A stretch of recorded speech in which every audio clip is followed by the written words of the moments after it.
This week, we're going to talk about some of the common methods that are used to study the brain. One of the common ways that we can study the brain is through a lesion study. Now, lesion studies assume that damage to a particular part of the brain region will result in impairment in a specific mental function. In other words, a localization of function. It allows for cause and effect. Throughout history, there have been a number of famous examples that have taught us a lot about the brain and what areas process different functions and behaviors. And there are a few examples here on the side. So at the top, we have a gentleman named Paul Broca. Now, he had a patient nicknamed Tan who had difficulty with speech output due to brain damage. However, he had intact language understanding and comprehension. If we recall back to last week's lesson, we know that part of the frontal lobe, the Broca's area actually, is responsible for speech and language production because remember, it's anterior to the motor cortex, and that will then tell the part of the muscles that move our mouth and our tongue the words to speak. And so at autopsy, Tan had damage to Broca's area, and that's probably why he had difficulty with speech production. Phineas Gage is another example. He was a railway worker and he had a spike go through his head underneath his maxillary bone up through his sinus and out through his frontal lobe. And he had specialized damage, particularly in things like executive function and other frontal lobe functions. Finally, the last example on the bottom is from patient HM. Now, to control seizures, he had his bilateral medial temporal lobes extracted. As a consequence, he had significant memory impairment. Now, what are the limitations of the lesion method? As you can imagine, these are individual cases rather than larger groups.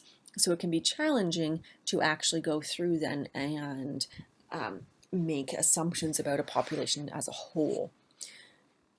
We can also only observe the absence or the impairment of function without that area. And as a result, this may underestimate the importance of a specific brain region because an individual may develop compensatory strategies. The brain might reorganize through neuroplasticity or other compensatory mechanisms that might sort of mask the importance of that brain region. We can also use animal models, and animal models are really good for controlling specific experimental variables, and they also allow us to do things that would potentially be unethical to do in humans. I have some examples here. So here we have the example of a single cell recording. We have an electrode going into specific neurons, and then we can modulate the activity of the neurons and kind of measure its response to specific stimuli. We can also examine which neurons are connected to others by using retrograde or anterograde tracers. So one will say the retrograde tracers look at what is communicating with that cell, whereas anterograde kind of look at the neurons that that cell communicates with. So sort of a feed forward and a feedback. We can also do controlled studies that would be unethical. So this is an example of a really cool technology, I guess, that they're developing to kind of assist with preterm infants. Now, at this stage, they can't do it in preterm infants, so they're using a sheep as a model for preterm birth. And what they're doing is they're creating this sac, essentially, that mimics the intrauterine environment. And so then the animal, preterm animal, can then be kept in that environment longer, and then potentially prevent some of the consequences associated with preterm birth. But there are, of course, again, some limitations. First, just because an experiment worked in one species doesn't necessarily mean that it's going to cross and be the same in another.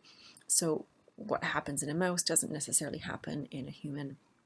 It can also be difficult to measure behavioral correlates.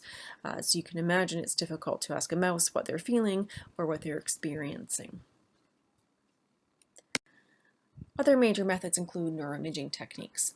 So there are a variety of structural techniques, functional techniques, and we can also use targeted molecules to specifically analyze one specific type of cell. An example of this is using positron emission tomography and radioactive tracers for tau, let's say in Alzheimer's disease, to see where that is localized. So we're going to briefly talk a little bit about structure in terms of CT and MRI, and then we're going to talk a little bit about function. So important things to keep in mind with any sort of neuroimaging technique is that there's potential influence of signal-to-noise ratio. We want good tissue contrast, and that we want to be able to differentiate between tissues. And there's a trade-off always between spatial and temporal resolution. In CT, or a CAT scan, it's essentially a three-dimensional X-ray, whereby the brightness of the image corresponds to the density of the tissue to X-rays. However, we don't really use X-ray and CT much for the brain because the X-rays can't really penetrate through the skull very well, so it's difficult to measure the brain.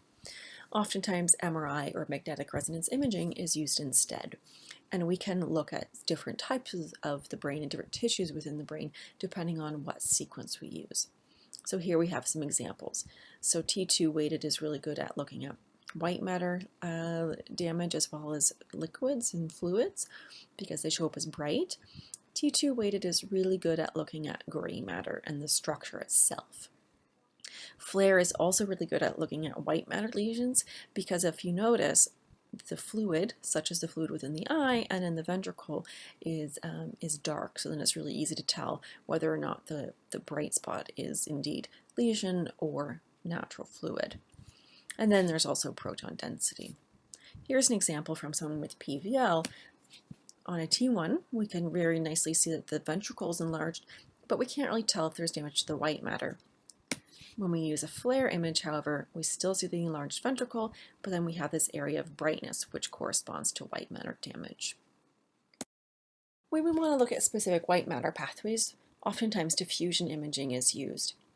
So here we have a picture of axons, and then we can also look ex vivo and isolate the specific tracts of interest. Here we have the optic radiations.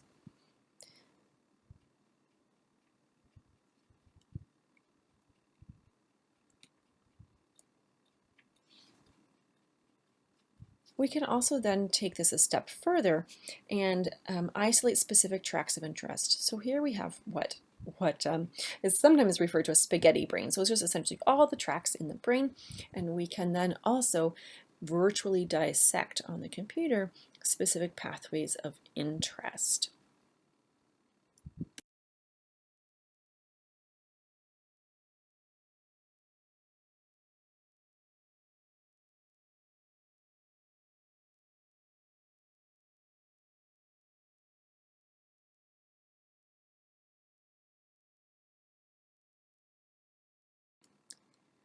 So structural imaging, to sum up, deals with visualizing the brain structure, of course, and then we can use functional imaging to indirectly or directly measure neuroactivity associated with performance on a particular mental or behavioral task. So early on, the link between brain function and sort of brain circulation started in the late 1800s. One of the gentlemen who was involved with that was this guy here, Angelo Mosso. And he has this human circulation balance table that linked cerebral blood flow variations to specific mental processes. So he'd have someone lay on the table, then he would ask them a series of challenging questions, and then the blood flow would increase to the brain, and then the thought was that the table would dip down towards the brain because there was an increase in blood to that area. Well, I'm not sure if the conclusions drawn about brain circulation from this table were necessarily accurate. What he did was he controlled for a lot of different variables and potential confounding variables through his study design.